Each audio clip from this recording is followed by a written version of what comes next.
Casual. Oferecimento Iguatemi Campinas. Tudo em moda, cultura, gastronomia, entretenimento e tecnologia. Colégio Oficina. A educação do seu filho em primeiro lugar. Galeria Shopping. O shopping que inspira a moda.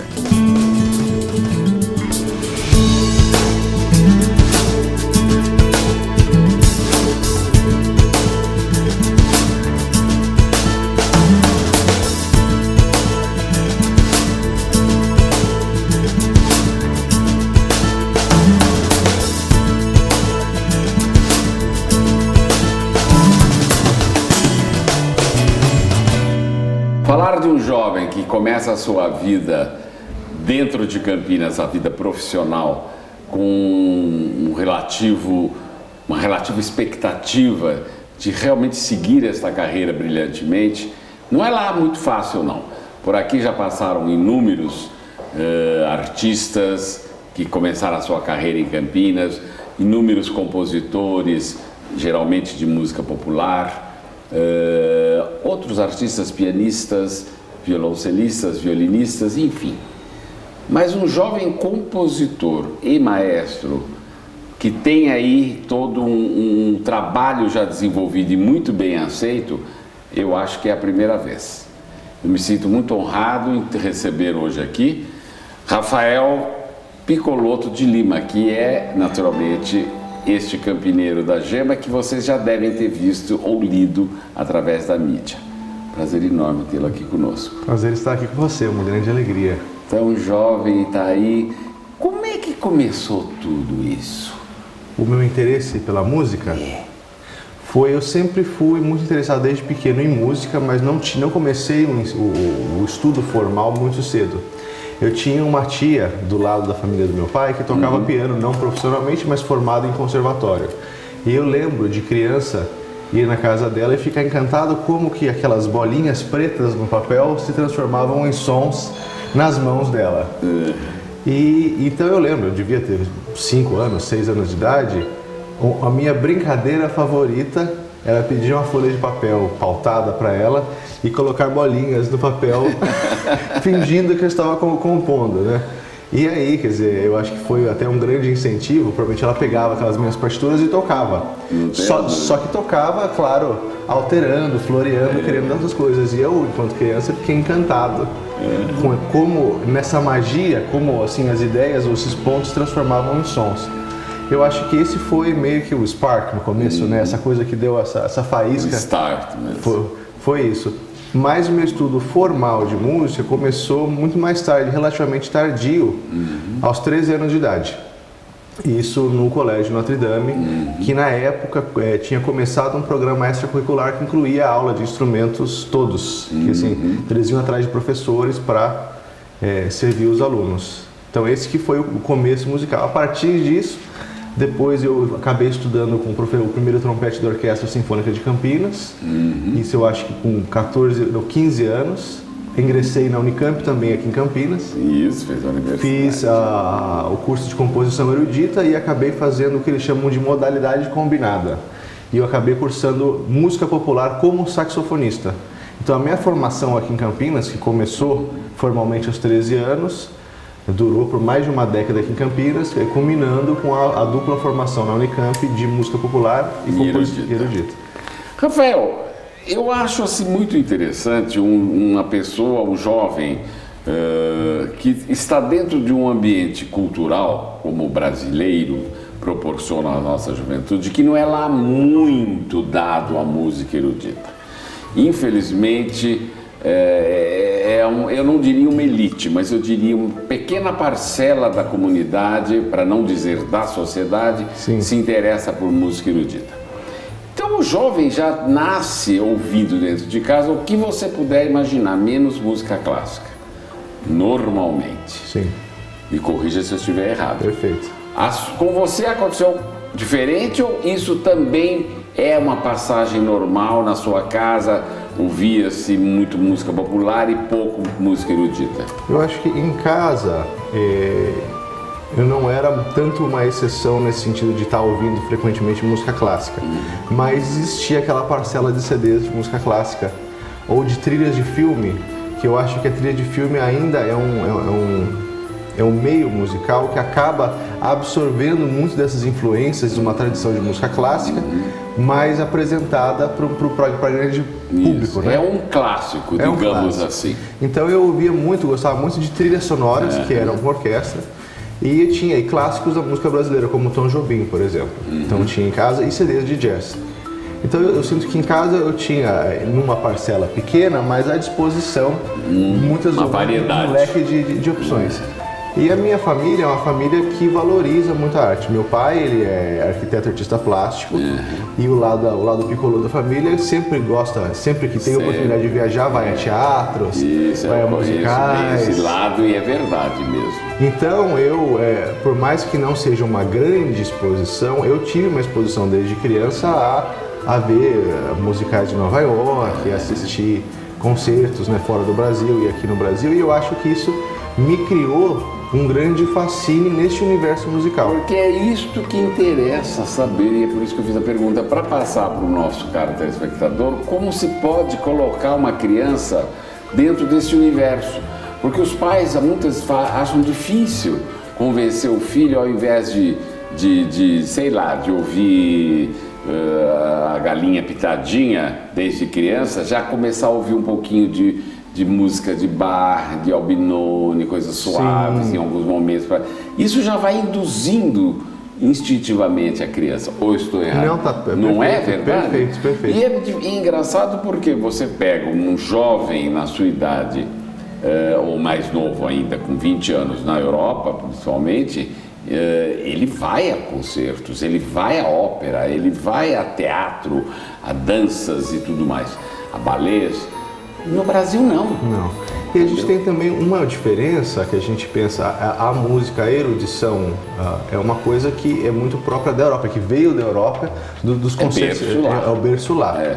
Então, às vezes, no Brasil, a gente tem um certo distanciamento cultural desse cenário. Concordo com você. Mas o que eu tenho para contrapor é dizer que existe uma música instrumental brasileira fantástica. É isso mesmo. E essa música instrumental brasileira, que é do mais alto nível, assim como a música erudita, é pouco valorizada.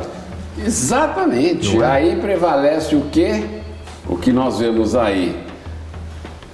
Rebola bom dia pra cá, rebola bom dia pra lá, funk, não sei o quê. Eu não sou nada contra, acho até uma batida bonita. Eu gosto daquela batida do funk.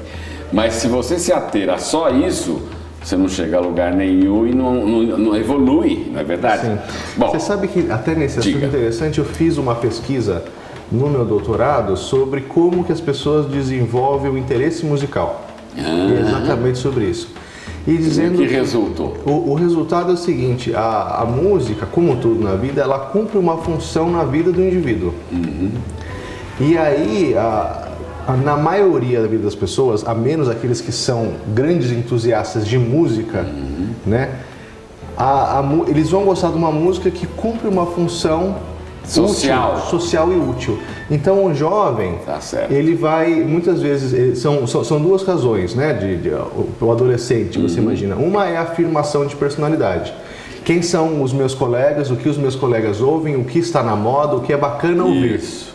Não tem nada a ver com a qualidade musical, mas com o significado daquela música no meio. E a outra coisa é em que situação aquela música ela aparece. Então, por exemplo, a música que toca na festa, então a pessoa cria uma memória afetiva, fala, poxa, naquela festa que eu conheci tal pessoa, que eu estava com os meus amigos, que isso tocava aquela música. Então aquela música referência, né?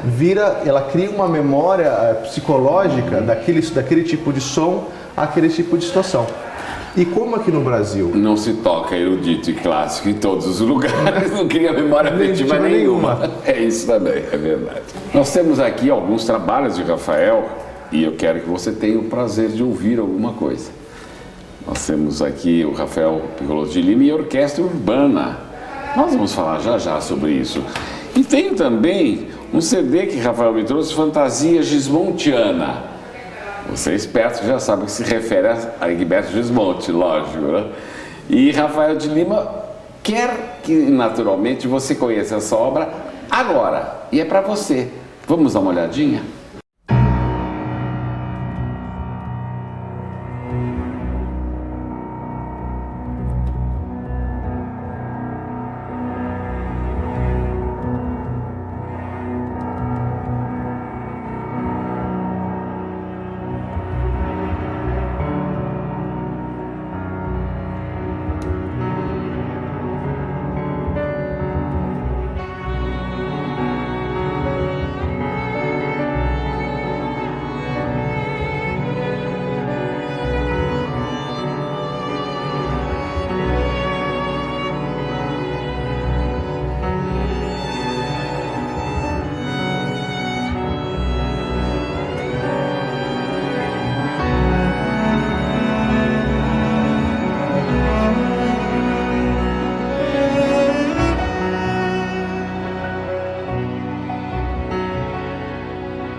Fantasias Gismontiana, belíssima. Pergunto, como é que você teve esse insight? O que aconteceu para você colocar Egberto nesse circuito da sua vida musical? Eu acho que uma coisa que eu percebi alguns anos atrás é como nada se cria do nada, né? Nada surge, mas tudo se transforma ou é uma junção de coisas. Até a própria palavra composição, a ideia de compor, né? E percebendo como as influências que a gente tem, as obras, os grandes criadores do passado influenciam a produção de hoje e delineiam caminhos possíveis, né? E eu, assim, ao longo da minha produção artística, homenageei uma série de compositores e gosto muito, tem uma coisa que me dá muito prazer, é revisitar ou entrar no universo criativo musical de compositores que eu admiro. Por exemplo? Egberto Gismonti, Tom Jobim, Luiz Gonzaga. Então, essa peça foi uma peça que eu fiz, assim, dedicada ao Egberto, que eu espero poder entregar também em mãos para ele, que ele vai se apresentar aqui em Campinas, eu acho que no Festival Etapas, no final do mês. Que bom, ele volta a Campinas. Ele volta a Campinas, uma figura difícil de... eu sei, eu tive a honra de apresentá-lo uma vez aqui no Teatro do Centro de Convivência. Estou falando de muitos anos atrás, ainda era governo, se não me engano, Francisco Amaral, que eu era da Secretaria de Cultura, e ele veio dar um show que eu apresentei no teatro. Que bacana. Rafael, agora, Orquestra Urbana, esse trabalho antecede a fantasia? Na realidade é interessante, como eu comentei da minha carreira, que eu tenho esse estudo de música clássica e de música popular, eu quase me sinto uma pessoa, às vezes, de dupla identidade, porque eu acabo transitando e fazendo trabalhos em meios muito diferentes. Esse trabalho que a gente ouviu da Orquestra Gismontiana, gravado lá nos Estados Unidos por uma orquestra de alunos da pós-graduação da Universidade de Miami e com a solista russa Assia Korepanova, que foi finalista do prêmio Tchaikovsky. Na Rússia. Na Rússia. Ela é uma peça que tem esse viés muito mais erudito, né? Com os instrumentos, uma orquestração clássica. E eu gosto muito de jazz, inclusive fui aos Estados Unidos para estudar jazz, né? Eu também gosto muito. E esse trabalho da Orquestra Urbana, que até é uma orquestra, mas é uma orquestra de jazz, é uma big band. E é uma big band de São Paulo. Isso. E que é um projeto que eu comecei já faz 2 anos, e assim, é um dos projetos que eu tenho o maior carinho, os projetos que eu mais gosto. E aí, para esse CD, a gente teve a participação, além dos geniais músicos da orquestra, que são músicos que acompanham... De primeiríssima. Desde, assim, músicos que acompanham o Roberto Carlos, que tocaram já, até gente que tocou já com Elis, músicos da Jazz Sinfônica do Estado de São Paulo. Então, são, assim, a elite instrumental de São Paulo. A gente contou também com a participação de alguns solistas sensacionais. O Nailor Azevedo Proveta, que é fantástico. Que eu acho que ele... Se a gente pensa em Wynton Marsalis para o jazz, a gente pensa em Paquito de Rivera para a música latina, Proveta é para a música brasileira, para o choro. Rafael, dentro desse contexto todo de música, estudos, agora você termina a universidade, você vive no Brasil, reside aqui ou vai viver nos Estados Unidos? Então, já faz 5 anos que eu moro nos Estados Unidos, lá, né? Porque eu fiz o mestrado em Miami. Estou concluindo meu doutorado, que já terminei todas as matérias, agora estou só defendendo a minha tese, estou como pesquisador em residência esse semestre, então já faz 5 anos que eu estou lá. E eu acabo vindo para o Brasil nos períodos de recesso universitário. Escolar. Isso. Então é nessas épocas que eu venho e posso fazer trabalhos aqui. Que gravei esse CD no passado com a Orquestra Urbana, que fiz concerto com a Orquestra de Campinas, que fiz concerto com a Orquestra da Unicamp e outros projetos aqui.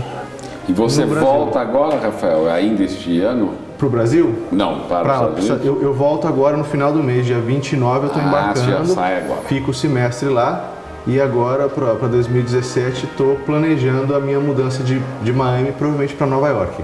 Dá o grande salto. É lá mesmo, hein?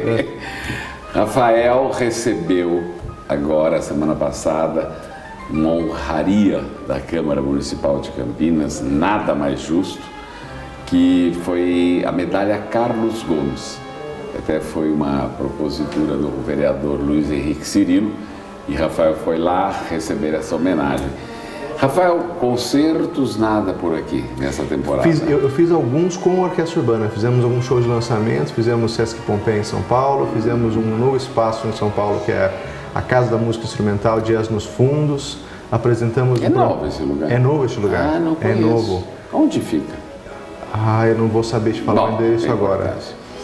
Mas fizemos isso, fizemos um projeto super bacana de Big Band de segunda, você imagina, a gente acha que só tem em Nova York esse tipo de coisa, São Paulo também tem. Mas São Paulo tem, olha, São Paulo é o universo. Pô, meu bem, São Paulo tem a Sala São Paulo, pois é. Que eu tenho um grande amigo, um grande musicista e intelectual italiano, que ele fala que uma das salas mais completas que ele conhece no mundo, que ele já deu concertos em vários lugares do mundo, é a Sala São Paulo. Uma das melhores acústicas do mundo mesmo. Belíssima. Belíssima. Rafael, aqui, por exemplo, nós temos uma composição sua maravilhosa, que eu sei que é festejadíssima, que é o Samba de Proveta. Samba de Proveta, dedicado a Nailor Azevedo Proveta. Nailor. Sim, foi. Mas aí você faz uma brincadeirinha com a Proveta. Sim. Que é o nascedouro, digamos. Sim. E você sabe o que é interessante? Isso até para contar um pouco da história desse apelido. Eu não sei o quanto é mito, o quanto é verdade, mas que o Proveta ele foi assim, um prodígio dentro da música popular. Ele era do interior do estado de São Paulo. Quando ele se mudou para São Paulo, os músicos falavam, não é possível esse rapaz ser de verdade, esse é um bebê de Proveta.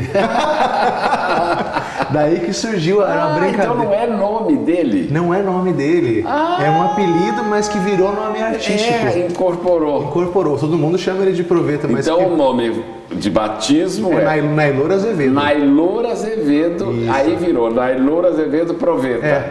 Olha que engraçado. Tá vendo? Uma curiosidade para você.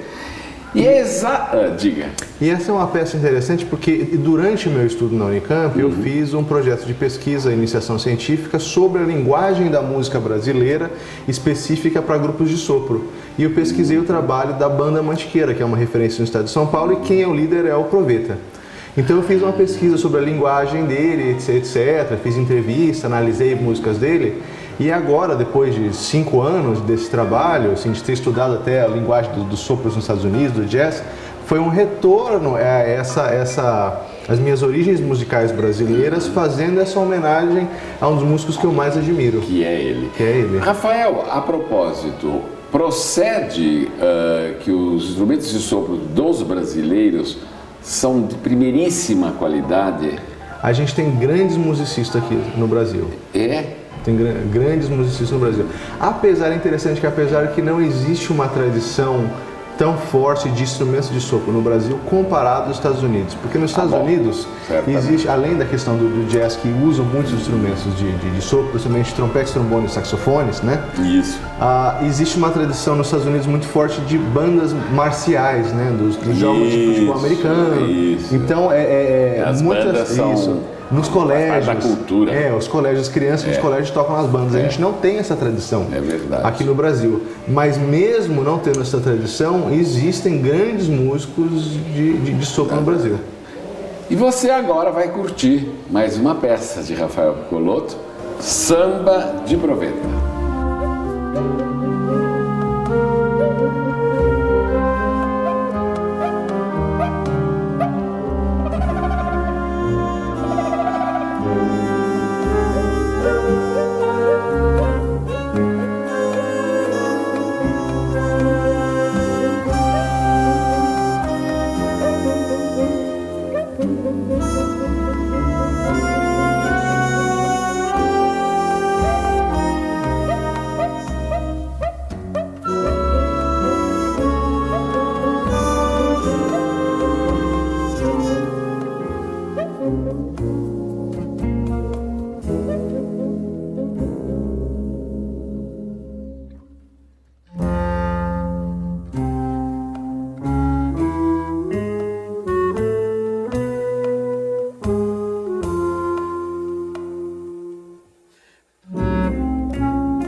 Passar nas melhores universidades não basta.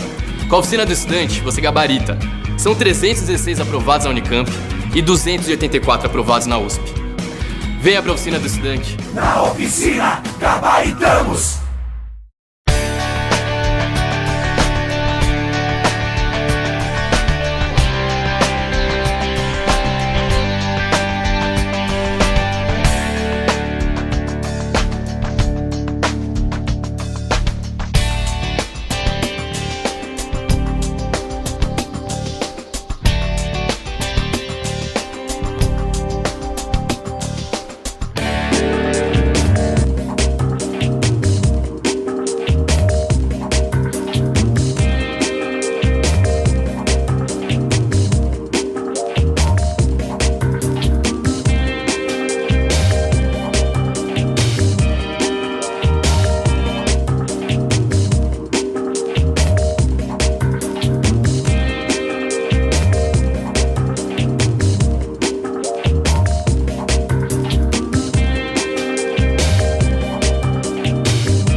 Passar nas melhores universidades não basta. Com a Oficina do Estudante, você gabarita. São 316 aprovados na Unicamp e 284 aprovados na USP. Venha para a Oficina do Estudante. Na oficina, gabaritamos!